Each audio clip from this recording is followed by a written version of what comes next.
আজ 24 এপ্রিল 2024 দুপুর 12:45। আমরা কোরাল আইল্যান্ড থেকে পাবলিক ফেরিতে করে পাট্টায় যাচ্ছি।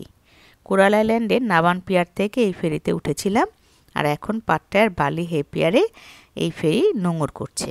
যেটি থেকে ওয়াকিং ডিস্টেন্সের এই হোটেল বালি হেবে রেসিডেন্স, এখানে আমরা 2 নাইট স্টে করব। যদিও বা এই হোটেলের চেক ইন টাইম দুপুর 2, কিন্তু বললো ঘর পরিষ্কার হয়ে গেলে আমাদেরকে রুম দিয়ে দেবে। আমাদেরকে ওয়েলকাম ড্রিঙ্কস দেওয়া হলো। এরপরে 1:15টার সময় আমরা লাগেজ নিয়ে লিফটে করে এখন উঠছি আমাদের রুমে। এখানে আমরা 2টো ওশেন ভিউ রুম বুক করেছি। 4th ফ্লোরে আমাদের রুম। এই হচ্ছে গিয়ে আমাদের একটা রুম, ডাবল বেডরুম, আর সামনে ব্যালকনিও রয়েছে। ব্যালকনি থেকে এরকম ভিউ পাওয়া যায়। কি অসাধারণ লাগে যে এখানে দাঁড়িয়ে থাকতে। সামনেই রয়েছে জেটি, আর ওয়াকিং স্ট্রিটও একদম কাছেই। 7-Eleven স্টোরও রয়েছে পাশেই। আর এটা হচ্ছে গিয়ে বাথরুম। বাথরুমটিও বেশ বড়সড়। বাইরে এরকম কার্টেন রয়েছে। বেডরুমে এই কার্টেনটা তুলে দিলে পরে বাথরুম থেকে বাইরের ভিউ পাওয়া যায়। আমরা দুপুরে হোটেলের সামনের 7-Eleven স্টোর থেকে কিছু খাবার কিনে নিয়ে এসে ঘরেই লাঞ্চ করে নিয়েছিলাম। তারপর কিছুক্ষণ রেস্ট করে বোল্ট অ্যাপের মাধ্যমে ক্যাব বুক করে এখন এসেছি স্যাংচুয়ারি অফ ট্রুথ মিউজিয়াম দেখতে। এখানে দেখুন টিকিটের প্রাইসগুলি লেখা আছে। অ্যাডাল্টদের এক রকমের টিকিটের প্রাইস, বাচ্চাদের আবার অন্যরকম। দিনে রাতে টিকিটের প্রাইসেরও তারতম্য আছে। এছাড়া নানা অ্যাক্টিভিটি করলে তারও টিকিটের প্রাইস অন্যরকম। আমরা পার হেড 500 বার দিয়ে টিকিট কাটলাম। এরপরে হাতে এরকম ব্যান্ড পরিয়ে দেওয়া হলো। এরপরে লাইন করে আমরা স্যাংচুয়ারি অফ ট্রুথ মিউজিয়ামের দিকে এগিয়ে চলেছি। এখানে বিভিন্ন ল্যাঙ্গুয়েজে ফ্রি গাইডেড ট্যুর দেওয়া হয়। গুগল সার্চ করে দেখবেন ইংলিশ গাইডেড ট্যুর কখন হয় এবং সেই অনুযায়ী এখানে আসার চেষ্টা করবেন। এই মন্দিরটা আন্ডার কনস্ট্রাকশন, তাই ঢোকার আগে আমাদেরকে সবাইকে মেটালের হ্যাট পরিয়ে দেওয়া হলো। এই দেখুন এখানে সব লোকজন কীরকম কাঠের কাজ করছে। থাইল্যান্ডের মন্দিরগুলিতে ঢোকার জন্য যে ড্রেস কোড রয়েছে এখানেও সেটি বিদ্যমান। মানে নিচের ড্রেসটি হতে হবে নি লেন্থের নিচে এবং টপ হতে হবে শোল্ডার ঢাকা। ইনি হচ্ছেন আমাদের গাইড। ইনি আমাদেরকে সব দেখিয়ে বুঝিয়ে দিয়েছিলেন। স্যাংচুয়ারি অফ ট্রুথটি হলো থাইল্যান্ডের বৃহত্তম কাঠের বিল্ডিং, যেটি প্রাচীন থাই কার্পেন্টার স্টাইলে বানানো। এখানে থাই, বুদ্ধিস্ট এবং হিন্দু দেবদেবীর কাঠের মূর্তির মাধ্যমে 7টি জীবনসত্ত্বের বর্ণনা করা হয়েছে। বিল্ডিংয়ের বাইরেও যেরকম খুব সুন্দর সুন্দর মূর্তি রয়েছে, তেমনি ভেতরেও রয়েছে। এখানে মানুষকে ভালো জিনিস করতে এবং মন্দ কাজগুলিকে এড়িয়ে চলার কথা বলা হয়েছে। এই স্ট্রাকচারটি সমুদ্রের ধারে রাস্তা থেকে অনেকটা নিচে অবস্থিত। কাঠের সিঁড়ি দিয়ে নেমে কিছুটা সবুজ বনানী পেরিয়ে যেতে হয়। দেখা হয়ে গেলে ওদের দেওয়া মেটালের হ্যাট ফেরত দিয়ে আমরা সিঁড়ি দিয়ে ওপরে উঠছি। এই সিঁড়ি দিয়ে ওপরে ওঠা বা নামার সময় একটি খুব সুন্দর ঝর্ণা দেখা যায়। আর সিঁড়ি দিয়ে ওপরে ওঠার পর একটা ভিউ পয়েন্ট আছে। সেই ভিউ পয়েন্ট থেকে স্ট্রাকচারটিকে এরকম দেখা যায়, মনে হয় যেন সমুদ্রে ভাসমান রয়েছে। বসার এই জায়গাটিতে নিজেদের কিছু ছবিও তুললাম আমরা। এরপর বোল্ট অ্যাপের মাধ্যমে ক্যাব বুক করে চলে এলাম টার্মিনাল 21 মল দেখতে। মলের সামনে একটি ফাস্টফুড মার্কেট রয়েছে। এখানে নানা ধরনের অদ্ভুত খাবার পাওয়া যায়। যেমন একটি আস্ত কুমিরকে গ্রিল করতে দেখলাম। দেখুন কিভাবে গ্রিল করছে। আমরা এখানে চিকেন এবং স্টিম সুইমাই খেয়েছি। এই এয়ারপোর্টের আদলের তৈরি শপিং মলটি পাট্টায়ার অবশ্য দ্রষ্টব্য। আরেকটি জিনিস আমরা এখানে খেয়েছি, সেটা হলো দাইফুকু মোচি। এটি একটি মিষ্টি জাতীয় খাবার।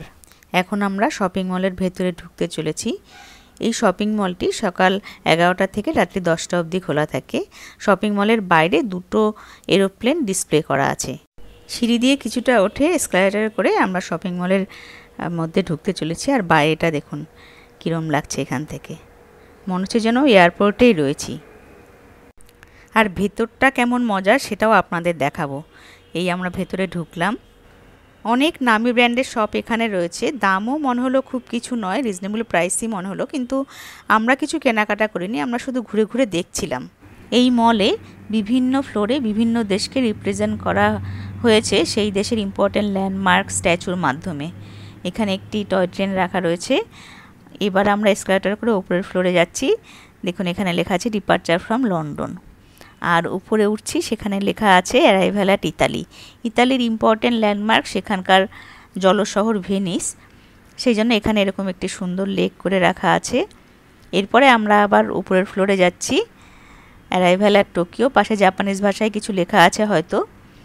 আর জাপানের যে বিখ্যাত লাল লাল লাইট সেটাও দেখলাম। এরপরে আমরা উপরে যাচ্ছি। এখানে লেখা আছে অ্যারাইভাল অ্যাট সান ফ্রান্সিসকো। সান ফ্রান্সিসকোর বিখ্যাত সাসপেনশন ব্রিজের রেপ্লিকা রাখা রয়েছে। আমার মেয়েদের ভীষণ পছন্দ হয়েছে এই শপিং মলটি। প্রচুর ছবি তুলেছে এখানে, অনেক সেলফিও তুলেছে, আমাদেরও ভালো লাগছিল। পুরো মলটা ঘোরার পরে মনে হলো যেন আমাদের বিশ্ব দর্শন হয়ে গেল। এখানে ফুড কোর্টও রয়েছে। বাইরের যে ফুড মার্কেট রয়েছে সেখানকার মতনই দাম, খুব কিছু ডিফারেন্স নেই। এরপরে আমরা নিচের ফ্লোরে চলে এলাম। আর কনভেয়ার বেল্টে দেখুন কি সুন্দর বসার জায়গা। রিয়ালিস্টিক করার জন্য এখানে একটি ভায়োলিনও রাখা রয়েছে। পাশে গেমিং সেন্টারও রয়েছে, অনেকে দেখলাম গেম খেলছে। আর এখানে দেখুন লাগেজগুলো কীরকমভাবে রাখা রয়েছে। মল দর্শন সেরে ভাট বাসে চেপে পাট্টায়ার বিখ্যাত বিচ রোড ধরে আমরা আমাদের হোটেলের দিকে যাচ্ছি। কিছুক্ষণ আগেই সানসেট হয়ে গেছে, আর আকাশের কালারটা দেখুন। এই বিচ রোডের পরেই পাট্টায়ার বিখ্যাত ওয়াকিং স্ট্রিট, কিন্তু সন্ধ্যের পরে সেখানে গাড়ি যাতায়াত করতে দেয় না, তাই আমরা ওয়াকিং স্ট্রিটের সামনে নেমে হেঁটে হেঁটে আমাদের হোটেলের দিকে যাচ্ছি। এখানে যত রাত বাড়বে তত লোক সমাগম বাড়বে। সবেমাত্র সন্ধে হয়েছে বলে অতটা লোকজন চোখে পড়ছে না। এরপরে আমরা এলাম 7-Eleven স্টোরে। ওয়াকিং স্ট্রিটের শেষে এই স্টোরটি রয়েছে। আমরা যেখানেই এই 7-Eleven স্টোর পেয়েছি সেখান থেকেই এই লাঞ্চ ডিনার সংগ্রহ করেছি। এখানে রিজনেবল প্রাইসে অনেক ধরনের খাবার পাওয়া যায়। সবথেকে আকর্ষণীয় হচ্ছে গিয়ে এখানকার মিল্কশেকগুলি এবং নানা ধরনের বোবাটি। অবশ্যই এইগুলি ট্রাই করবেন আপনারা থাইল্যান্ডে এলে। এরপরে আমরা চলে এলাম আমাদের হোটেলে। এরকম সুন্দর দৃশ্য দেখতে দেখতে ডিনার করলাম।